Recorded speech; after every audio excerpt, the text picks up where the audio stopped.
Hello, hello. Ayun, wow! Thank you very much. Una po sa Nay Maria, hello, Vivi, Direk Pepe, congrats, Cedric. First, I just want to honor first yung mga fellow nominees ko po. Napakagaling ng mga aktor sa industriya po natin. Kuya Vic, Romnick Sagrera, siyempre, si Yolo, si Coco, si Alden, siyempre yung aking idolo si Mr. Christopher De Leon. Grabe na, mahuhusay po natin sa mundo po sa inyo.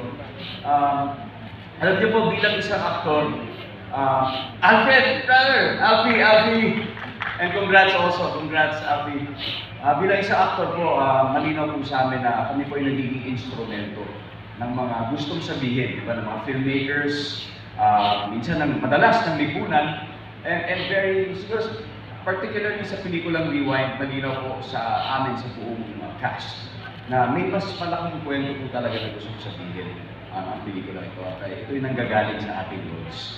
Kaya nagdarasal po kami talaga na sana maging effective po yung aming storytelling. Dahil napakaganda po talaga ng mensahe ng pelikulang ito.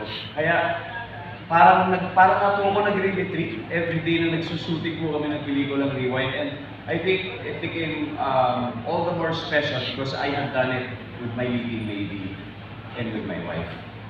Kaya TFPC, maraming salamat po dito sa recognition ito dahil ito yung magsisilbing alaala kung sa lahat ng nangyari, lahat ng magandang alaala sa pelikulang Rewind.